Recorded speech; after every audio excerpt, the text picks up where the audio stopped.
네, 여러분 반갑습니다. 한겨레 데일리 라이브 뉴스 다이브 시작했습니다. 고현준입니다. 어서 오십시오. 뉴스 다이브 시작하고 이 초유의 일이 벌어졌습니다. 지금 방송 시작 전에 대기 인원이 지금 2,400여 명이 기다리고 있는. 왜 이럴까요? 네. 네. 오늘은 사실은 그 저희 방송을 준비하면서 정리했던 내용들이 있는데 그 어떤 내용보다도 사진 한 장의 힘이 훨씬 큰 것 같습니다. 우리 제작진들 괜찮으면 저희가 이야기할 때 사진 계속 띄워놔 주시면 고맙겠습니다. 오늘 함께 해주실 세 분 먼저 소개를 좀 해드리죠. 한겨레 논설위원 최혜정 위원 나오셨습니다. 어서 오십시오. 네, 안녕하세요. 네. 자, 우리 장윤선 정치전문기자 함께합니다. 어서 오십시오. 네, 안녕하십니까. 네. 그리고 민주당 전 최고위원 박성민 최고위원 나오셨습니다. 네, 안녕하세요. 안녕하세요. 네. 사진 다들 보셨죠? 네. 네. 이거 온 국민이 이렇게 같은 사진을 보면서 시간을 보내는 국민 단합의 시간입니다. 지금 사진 좀 띄워주시겠어요? 예. 자, 오늘 민주당에서 1시 50분에 공개했던 사진들입니다. 왼쪽에 지금 보시는 사진은 지기현 판사 외에 동석자 2명, 지금 모자이크 처리되어 있는 분들은 사진이 처음 공개될 때부터 저렇게 처리가 돼 있었습니다. 그리고 오른쪽 사진은 그 아마도 홀 사진으로 보이는데 그 업소의 분위기를 나타내줄 수 있는 사진이 공개가 됐습니다. 뭐 저희가 무슨 얘기를 하더라도 사진을 계속 띄워놔 주세요. 지금 뭐 보고 싶으신 분들은 저희 얼굴이 아닐 테니까. 예. 일단은 오늘 윤석열 내란 우두머리 재판, 그러니까 4차 재판이 있었고 이 재판이 시작되기에 앞서서 지기현 판사가 자신의 입장을 얘기했어요. 이거 굉장히 이례적인 일이라고 저는 들었는데 판사가 법대에서 자신의 신상 발언을 한 셈이 됐습니다. 그러니까 스스로에 대한 의혹 때문에 우려가 많은 상황을 알고 있다. 본인은 평소 삼겹살에 소맥을 마시며 지내고 있다. 의혹 제기 내용은 사실이 아니고 그런 곳에 가서 접대받을 생각을 해본 적도 없다. 그리고 무엇보다 삼겹살에 소맥을 사주는 사람도 없다. 그리고 판사 뒷조사에 의한 계속적인 의혹 제기를 통한 외부의 자극이나 공격에 대해 재판부가 하나하나 일일이 대응하는 것 자체가 재판 진행에 영향을 미칠 수 있다. 이런 입장을 얘기를 했고요. 이게 공개된 이후에 민주당에서는 즉각적으로 그러면 우리가 오후 1시 50분에 사진을 공개하겠다라고 하고 사진을 공개했습니다. 오늘 있었던 요 일련의 상황들에 대해서 일단 어떻게 보셨는지 먼저 한 말씀씩 좀 들어보도록 하죠. 장 기자님은 어떻게 보셨습니까? 예상된 수순이죠. 그러니까 사실 뭐 증거 없이 민주당이 그렇게 세게 나왔을 리는 없고 오늘 백브리핑한 내용을 들어보니까 현장 검증까지 했더라고요. 그래서 그 추가로 공개한 사진을 보니까 이게 여러 종류의 유흥업소들이 있는데 이 유흥업소의 경우에는 그 이제 접객원을 실제로 고용을 해서 운영하는 그런 형태이고 그리고 기존에 우리가 알던 데하고는 조금 다르게 바 형태의 뭐다라는 내용들까지도 쭉 나오고 있어요. 그러니까 그런 내용들을 종합해 보면 어찌됐든 이제 지기현 판사가 언제 누구랑 갔는지가 특정이 안 되었기 때문에 추상적이다라고 중앙지법에서 첫 번째 입장을 냈던 건가라는 생각마저 드는 건데 이렇게 명징한 증거가 나왔음에도 불구하고 오후 재판을 속개해서 지금 하고 있다는 거 그렇죠. 아니겠습니까? 그런 걸 보면 다 떠나서 법대위에서 본인 얘기한 것도 기가 막히지만 이 재판을 계속 이어가겠다라는 생각을 하는 것도 실제로 국민들이 보기에는 참 어불성설이다라는 생각이 좀 듭니다. 이제 최혜정 의원께서는 그 한겨레에서도 관련해서 취재를 했다고 들었거든요. 했나요? 예, 그래서 뭐 이 업소냐 저 업소냐 이렇게 좀 추적도 하고 처음부터 이제 얘기가 나왔을 때부터 민주당에서 사진 공개하기 전까지는 그걸 또 특정하는 그 노력들이나 취재들이 있었던 것 같은데 오늘은 일단 아예 공개를 해버렸기 때문에 이 부분은 지기현 판사가 앞서 얘기했던 삼겹살의 소맥하고는 또 맞지 않기 때문에요. 그렇죠. 그리고 일단 이제 재판의 주인공이 바뀌었죠. 원래는 윤석열 재판인데 지금 이제 지기현 판사로 사실 이제 포커스가 이제 이동이 됐는데 오늘 앞서서 이제 그 법대에서 말을 한 게 이제 자신에 대한 그 신상 발언을 하면서 거기에 대해서 이제 뭐 자기네 삼겹살에 소맥 이런 얘기를 하면서 중간에 판사 뒷조사에 의한 계속적인 뭐 외부 공격 이런 식으로 예. 이거를 규정을 했어요. 그러니까 이걸 이제 음모론 내지는 이제 무분별한 의혹 제기 정도로 이제 퉁치고 넘어간 건데 이렇게 하면 안 되죠. 판사가 판사가 법대 위에서 이렇게 금방 드러날 사안을 가지고 누가 봐도 금방 뭐 사진이 있다라는 것까지 우리가 모두 알고 있던 예. 사실이잖아요.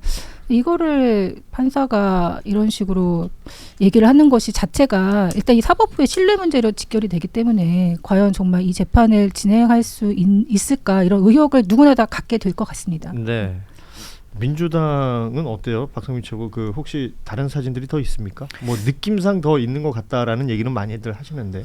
그러니까 뭐 사실 그런 얘기가 계속 있기는 한데 뭐 정확하게 당에는 확인을 안 해봤고요. 예. 근데 이 정도 수위로 이제 민주당이 강경하게 나오는 걸 봤을 때 당에서 이제 검증을 허투루 한 것 같지는 않고 이 외에도 지금 계속 이제 사법부의 어떤 자체적인 자정작용을 촉구하고 있단 말이에요. 예. 뭐 예를 들면 이제 같이 동석한 사람이 유감 관계자인지에 대해서 밝혀라, 뭐 사건 관계자라든지, 그러니까 접대를 누구로부터 받았는지는 사법부가 어쨌든 밝혀야 된다. 이렇게 얘기를 하면서 제가 봤을 때는 좀 일종의 최후 통첩처럼 마지막 기회를 계속 사법부에게 주고 있는 느낌이거든요. 근데 여기에 대해서도 만약에 사법부가 미온적으로 그냥 지기현 판사 말 맞다나 판사가 아니라고 하니까 우리는 더 이상 뭐 특정하기 어렵다 이런 식으로 나오면 저는 추가적으로 공개를 할 수도 있지 않을까라는 생각은 들어요. 그래서 예. 지금 보면 잠깐 언급해 주셨지만 민주당에서 직접 업소를 가서 확인도 하고, 그리고 뭐 제보자로부터 여성 종업원들과 이 지기현 판사가 고가의 술을 즐겼다라는 구체적인 얘기까지 들었고, 예. 뭐 사진만 보셔도 아시겠지만 인테리어가 이제 굉장히 그냥 똑같거든요. 예. 그렇기 때문에 이게 허투루 검증한 것은 아니고 아마 더 날릴 수 있는 카드들이 남아있지 않을까라는 생각은 듭니다. 그 앞서도 뭐 세 분 다 비슷한 얘기를 해주셨습니다만, 그러면 재판을 하는 게 맞느냐? 바로 이 이야기로 직결이 되는 거잖아요. 그리고 그렇죠. 뭐 그냥 뭐 어떤 재판이라도 마찬가지겠지만 이건 특히나 이제 내란죄에 관련된 재판이고, 오늘 윤석열 재판을 오후 재판을 재개를 해서 하고 있습니다만, 향후에도 뭐 조지호 경찰청장이 21일 그리고 또 23일이 되면 김용현 전 국방부 장관, 그러니까 내란죄 재판을 계속 여기서 한단 말이에요. 아니 근데 다 떠나서 이런 겁니다. 이제 어떤 사건에 연루가 돼 있어요. 본인이에요. 그런데 본인과 관계된 사건이 이렇게 일파만파 커지고 있는데 타인에 대한 재판을 한다는 게 이게 가당키나 한 일입니까? 그리고 이제 잠시 한번 다음 주 정도 26일이죠. 예. 이제 전국 법관회의가 있을 그렇죠. 텐데 예. 법관회의에서 제일 먼저 나올 사람은 누구겠습니까? 네, 저는 당연히 조희대 대법원장 얘기 나오겠지만 그 다음 순위로 나올 사람은 바로 지규현 판사예요. 왜냐하면 우리의 헌정사상 처음으로 시간으로 원포인트로 윤석열 내란 수괴에 대해서만 원포인트로 구속 취소 결정을 네. 내려서 정말 충격을 주지 않았습니까? 근데 거기다가 이런 사생활 논란까지 있는 겁니다. 그러면 옛날 이탈리아에서 마니뷸리 때라고 깨끗한 손 운동 얼마나 그 검사들이 추접스럽게 부정부패를 하는지 예. 참을 수가 없어서 그런 캠페인이 있었단 말이에요. 그러니까 지금 우리에게 필요한 것은 바로 그런 깨끗한 손 이런 사람한테 재판 받는 것 자체가 어느 국민들이 납득을 하겠습니까? 그리고 지난 과정에서 지규현 판사가 보여준 기괴한 행동들이 많았잖아요. 인정신문조차도 제대로 안 한다. 그리고 자리도 저 뒷자리에 배치를 한다. 뭐 그리고 그 뭐 김용현 재판 그다음에 뭐 노상원 재판 이런 것들 비공개로? 전부 비공개를 네. 해서 오죽하면 재판 도중에 참여연대 이지연 사무처장이 직접 손을 들어서 이거 의견서 받아야 된다라고 하니까 뭐 군인권센터에서도 연락이 왔기 때문에 의견서가 와서 다음 재판부터는 공개하겠다. 여론이 안 좋으므로 뭐 이런 식의 재판을 하기 때문에 이 사람이 재판을 제대로 할 수 있는 거야라는 근본적인 의문을 갖게 되는 겁니다. 예. 근데 이거를 그냥 두고 본다? 저는 법원이 더 이상하고요. 대법원이 더 이상합니다. 이 정도로 사안이 심각하면 일단 끊어내고 야 당신 일단 빠져 있어. 그리고 딴 사람 재판부 교체를 하고 그리고 이거 당신 문제가 좀 클리어해지면 그때 다른 재판을 하든지 그때 추가로 들어오든지 해. 이게 맞지. 조직이 살아있으면 그렇게 해야 되는 거 아닙니까?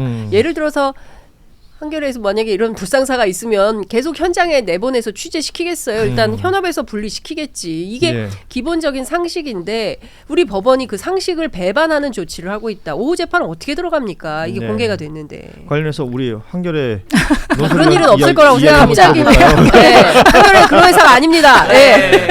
가정의. 네, 아유, 비유가 부적절했습니다. 사과합니다. 그래요. 깜짝 놀랐어요. 사실은 지기현 판사 개인의 어떤 판단 그리고 뭐 거취에 대해서 얘기를 하는 것도 중요하지만 말씀하신 것처럼 법원에서 그렇죠. 이건 무언가 결단을 내려야 되는 부분 아니냐. 그러니까 사법부가 사실 심판대에 오른 거죠. 예. 그러니까 이 정도로 이게 공개가 됐고 누가 봐도 의심스러운 상황이면 이제 사법부가 자체적으로 어느 정도의 자정 노력을 기울이는지 그리고 이걸 통해서 어떻게 조처하는지를 지금 온 국민이 다 관심 있게 예. 이제 보게 됐잖아요. 지금은 이제 사법부의 시간인 것 같습니다. 이제 어떻게 할 것인지 아하. 보고 그 지금 장 기자님 말씀하신 것처럼 누가 봐도 이게 납득이 안 되잖아요. 네. 그리고 또 이런 판사가 지금 이 중요한 사건을 맡고 있다라는 거에 대해서 납득하지 못할 국민들도 상당수 있을 것이고 일단은 좀 철저한 진상을 좀 일단 밝혀내는 게 중요할 것 제가 같습니다. 조금만 보태고 싶은데 예. 일단 이게 원래 형사 25부가 대등재판부였어요. 예. 그런데 지난 2월 법원 인사를 통해서 대등재판부에서 사실상 지금은 연차가 10년 이상 차이가 나는 후배 판사들하고 운영을 해서 사실상 지규현 단독재판부 예, 비슷하다. 이제 이런 평가들이 나오는 상황이거든요. 뭐 그거부터 시작을 해서 아까 이제 뒷조사라는 말씀 주셨는데 이게 지규현 판사가 오늘 재판 시작하면서 10시 15분경에 네. 본인이 법대위에서 한 말이에요. 그렇죠. 현 상황에서 판사 뒷조사에 의한 계속적인 의혹 제기를 통한 외부의 자극 이게 재판에 영향을 미칠 수 있다 이런 주장을 했는데 오늘 아침 조간에도 이런 얘기가 나와요. 그러니까 법조인, 그러니까 법원 관계자 발로 어떤 멘트가 나오냐면 마음에 안 드는 판결이 나오면 판사들을 뒷조사하는 식으로 법원에 영향을 끼치려고 한다. 이 법관에 대한 일반적인 공격을 넘어서는 수준이다. 이제 이렇게. 그러니까 일종의 니네들 지금 민주당이 판사 뒷조사해가지고 말이야. 지저분한 사건 캐서 마치 이 재판의 정당성 또는 이 재판부 교체를 하기 위해서 정치하려는 거 아니야? 라는 프레임을 씌우려고 한 걸로 보여요. 그러니까 나름대로 머리를 써서 잔꾀를 부린 것 같은데 이런 잔꾀에 이제 우리 국민들은 속아 넘어가지 않는다라는 것이고 뒷조사를 누가 합니까? 대체로 이런 거 정부기관에서 하잖아요. 뭐 국정원이나 이런 데서. 근데 지금 상황을 보면 제보자가 분명한 것이고 오늘 백브리핑 얘기를 노종면 의원이 한 거 보니까 뭐 기수까지 나오던데 법조인이라는 거잖아요. 예. 그러면 이 정도까지 관계자가 누구고 사건 관계인 또는 접대받은 게 분명하다라고 하면 법원이 모든 일상을 다 중단하고 이 사람에 대한 조사부터 시작을 하는 게 맞죠. 뭐 지금 큰 문제들을 다 짚어주셨는데, 그러니까 법원의 시간이 될 수 있죠 이제 뭐 이 건에 있어서는. 그런데 저는 온 국민이 가지고 있는 트라우마가 있어요. 김학의 트라우마가 있습니다. 제대로 조사할까, 제대로 수사할까.